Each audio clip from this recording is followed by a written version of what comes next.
I am Jane Olson, Director of the Women's Center at St. Cloud State University. We have a dynamic committee of students and staff at the Women's Center that organize the Women on Wednesday series.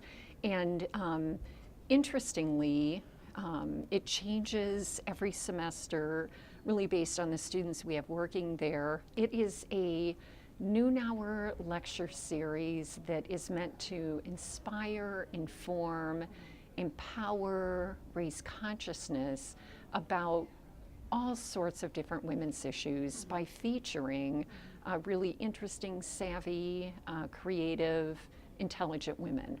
It is for the entire campus community. I do say that we probably focus more on students, but men are absolutely invited. Both men and women are encouraged to attend. And I'll tell you, in general, probably it changes depending on the topic, but about 70% of our constituency are female, 30% male, but that shifts around depending on the topic. One of our students, Jenna, was part of the planning committee, and as we talked about a wide range of different topics, Jenna recommended Kate Harding, our speaker today, because she is a sister blogger and found her via the blogosphere, and brought her to the attention of the committee. We all went on her blog, we looked at her website, and we went, she's in. I'm Kate Harding. I am a blogger and author and fat acceptance activist. I started a blog called Shapely Prose in 2007 that dealt with feminism and fat acceptance, and that led to a book called Lessons from the Fatosphere that I wrote with another blogger named Marianne Kirby. I was talking about blogging as a form of activism, specifically through the lens of the fat acceptance movement and the so-called fatosphere. We're often accused of not being real activists, of being slackers who just want to do a lot of talk, no action.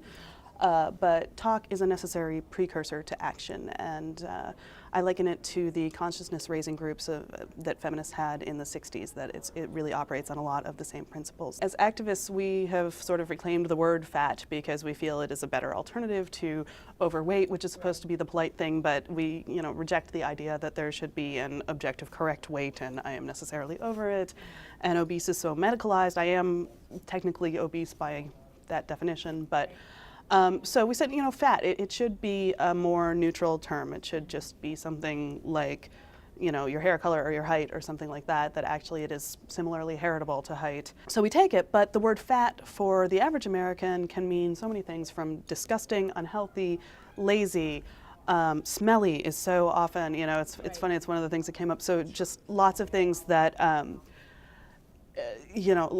lots of criticisms that are leveled against lots of different marginalized groups also come up for fat people. There has certainly been both positive and negative. One of the things that I talked about are, just briefly at the end, trolls are what we call the people who just come to stir the pot and try and get a rise out of you.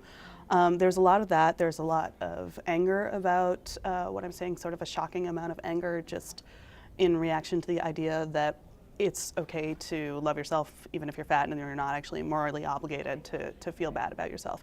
But mostly I have gotten an overwhelmingly positive response from so many women. It sounds so cheesy, but it just is unbelievably rewarding. So. I wanted to create a calling card for me and ideally a readership, which I did eventually get. So blogging was just a new outlet of writing, and I chose this subject both because I was really passionate about it, and because it was something that wasn't already covered a lot in the blogosphere. So I felt like, if the writing was good and the information was solid, that possibly I could draw in more attention for this blog than if I just did another feminist blog or another, here's what I did today blog, that I felt like that would get lost in among the noise. You don't have to change your body to love it. You can just start loving it instead. KateHarding.net is the archive of Shapely Prose, my fat blog, and KateHarding.info is more current what's going on with me now.